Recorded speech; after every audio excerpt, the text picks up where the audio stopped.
Hello, my name is Melanie Moore, and in this PowerPoint I'm going to go over my plan on the next few years to become a research fellow. So the step one of my plan would be, of course, my education. So at this point, my class and I are finishing up our bachelor's in athletic training, and we're waiting for the results of our BOC. So once we are certified, at that point, the next step would be to become licensed. I felt it was important to go over the process to become licensed, not only for myself, but for other athletic trainers. So this 5-step plan is right off the BOC website as far as the process to become licensed. So, of course, the applicant must submit the State of Florida Athletic Training application for licensure. This is if you are planning to practice in Florida, in addition to the licensure fee. They also must submit the required credentials to be submitted to the board office. They need to complete the license verification form, which is also the last form on the application.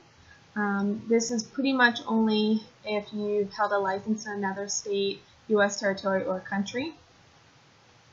So that means the fourth step, possibly third if you haven't been licensed before, would be proof of current certification in both CPR and using an automated external defibrillator. This can be done locally in a university. That's my plan, to hopefully complete it for another 2-year certification at FGCU. And then, of course, once the board has received the application, it usually takes about 10 to 14 days mailing out, and the application credentials will be reviewed. And this is pretty much the final step to become licensed as far as the process. The next step in my plan would to attend the NATA Clinical Symposium AT Expo. This will be held in June. There's a few reasons I really want to attend. One, for professional development. I think it's really important as young athletic trainers to kind of see what's out there in the AT world. And of course, you can always earn up to 25 CEUs with additional CEUs available. Another reason I wanted to attend was for networking. I will be under the same roof as the leaders in our profession, including our Hall of Famers and the NATA Board of Directors. I think this is great to network because you never know kind of the next direction. Of course, you can always plan for it, but to have that networking on your side is really important. Of course, they also have the Career Center where they have an on-site version of its popular Career Center.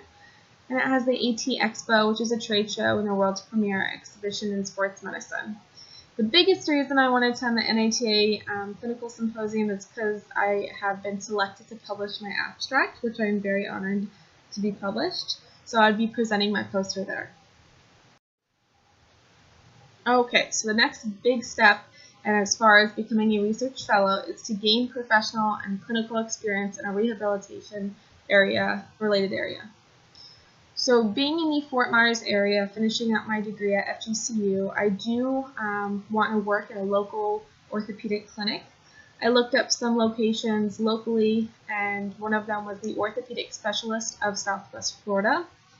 I mainly added this step onto my plan because I wanted to work on my professional weaknesses, specifically the ability to return injured patients to optimal performance and function.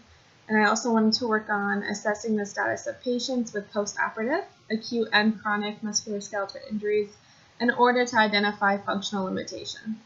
So really working more hands-on to build up my experience. I think this will not only help my confidence level, but also for the next step in that direction. Okay, so now moving on to the GRE. So with my goal, my next big goal really, to apply to the Rehabilitation Science program at UF, I need to take the GRE. Specifically, looking at the scores, I do need a 300 or greater for the verbal and quantitative score, and as far as the writing, a 3.5 or greater. What's nice is they do give you kind of options as far as if you're not great in one area, you can be better in the other, and it kind of works out. So you do have to meet the requirements, and it doesn't guarantee you being selected for this program, but this is my goal for the next step for the GRE. So now I'm finally getting to apply to the UF Rehabilitation Science Doctoral Program. So just to go over the purpose of this program, it's basically to educate and train doctoral students in the science of rehabilitation. This program serves doctoral students in occupational therapy, physical therapy, and related fields. So this doesn't mean I'm going for my DPT. This is just a doctoral PhD of rehabilitation science. At least that's my goal. So this program is designed for individuals to help develop skills in teaching, research, and service leadership in rehabilitation, which is right up my alley, exactly what I want to do with my research. So I also looked at the admission to the PhD program, looking at the requirements I need to meet, and I need to hold a bachelor's degree in the field that can be applied to research in rehabilitation sciences, which is perfect because I'm finishing my bachelor's in athletic training. I also need to have professional and clinical expertise in that area, which is also why I added this step of kind of working for that first year underneath an orthopedic specialist to kind of, like I said, not only build my confidence, but to also just get that experience because it's really needed to when applying to these programs. They really want experience on your resume, and even though we're young, if you could get any experience, it would be that much better as far as the application process goes. And then of course they want students to be committed to scholarly work in rehabilitation science and committed to their educational philosophy at UF. Step 3. This would be my clinical research training fellows. So really training, and this is really getting into my advanced beginner stage because I'm still only roughly 2 years into the field at this point, and I still wanted to dip my toes in the water and kind of work my way towards that research area. So I looked specifically at the UF Research Division. Research in the Department of Orthopedics and Rehabilitation is undergoing a period of significant growth at UF specifically. The department is currently ranked 11th in the nation for NIH funding in orthopedic research. So I looked at 2 kind of branches of research that I could complete at UF with a rehabilitation focus. And there's basic and transitional labs as well as clinical labs. So I kind of broke it down into the different types of labs that I could attend, and one that really grabbed my attention was the Human Dynamics Laboratory. I think this plays right into the human performance kind of that we analyze as athletic trainers. You know, we're constantly looking at biomechanics, not only for rehabilitation of injuries, but also for predisposing, making sure that the athletes that we're working with aren't predisposed to injury, and making sure that the biomechanics are always prepared for their optimal athletic performance. So this builds on to step 4. So this would be the Skills Development Fellowship. So basically the exploration phase. Like I said, I was interested in the Human Dynamics Laboratory. That's something that I personally want to go into, really analyzing the biomechanics of sport. So the Human Dynamics Research Laboratory has the most current technology available that allows the evaluation of musculoskeletal performance in athletes and orthopedic patients. The faculty houses 2 laboratories. Like I recently stated, it was a clinical and then a different one. The Biomechanical Motion Analysis Laboratory is used in the diagnosis of disorders related to human locomotion and in developing and testing the effectiveness of rehabilitation programs. It also is used to evaluate a patient before and after surgery, such as an ACL repair, to measure and improve an outcome. And I think this is really important, having a background in athletic training, to make sure that the current evidence-based practice that we're having is truly up to date. So making sure that the protocol we're using, not just for post-op patients, but for constant everyday rehabilitation programs for athletes, is actually successful, and that there's not something new that can be even better for that athlete. Looking at their current studies right on their website, it truly kind of dove deep into the Human Dynamics Laboratory studies, and it was great. They have one on baseball, so pitching from the stretch or wind up, and it's asking, does one increase risk of potential elbow injury? So once again, looking at those predisposing factors and making sure the mechanics are off and whatnot.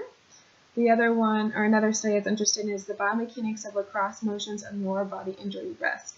So a lot of these are kind of the predisposing side of things and kind of prophylactic prevention that we're really aiming towards, and making sure that not just healthcare professionals, but specifically with, like I said, my background in athletic training, that these athletes are truly being assessed before sport. That way we can prevent that much more of the risk of injury.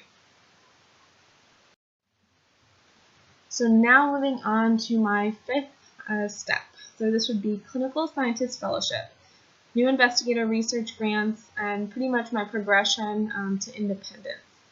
So the Division of Research Program Development assists University of Florida faculty and staff to pursuit of internal and external research funding.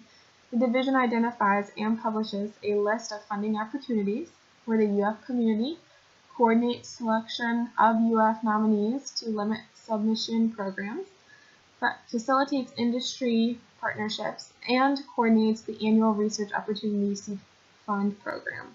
So that's what I love about UF, and I really think that's why I've been driven in that direction. Not to say I'm not going to apply to other Florida schools, but they're really, truly based on the foundation of research and providing grants and money to provide that research to make sure that not only just rehabilitation, but the entire College of Medicine is truly up to date for everyone across the board, not just, of course, for UF.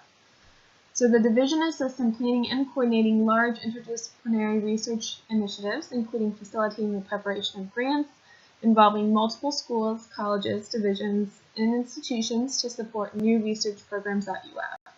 So kind of as I'm progressing to independence, I'm also going to want to start my own research and really to have that ability to reach out for assistance in planning and coordinating these large research initiatives. I feel like I have the support to kind of grow and to be independent and to keep my research going. So the division also maintains a list of grants, resources, and of course text to assist all faculty submitting proposals. So they're really there to support and really want to help you get that money to continue the research. So this brings me to my final step, and it would be becoming a research fellow. This is really the leadership and the expertise that I was going for. And of course, where I really want to complete my research would ultimately be UF Human Dynamics Laboratory, and kind of taking it my own way with my own studies and becoming a research fellow there. I really think this would be at the point of self-actualization and feeling not only proud of myself, but at a point to where 8 years down the road is pretty much my goal for this, that I can say I've really become a research fellow and I've worked hard to get here. I also kind of question myself as the final step, because I think in this health profession, a lot of us don't want to see a final step. There's constantly ways to challenge yourself and have a new goal and kind of push yourself further. So although this is a very large goal of mine that's going to take years in process, I hope to only grow from there. So thank you for listening and have a nice day.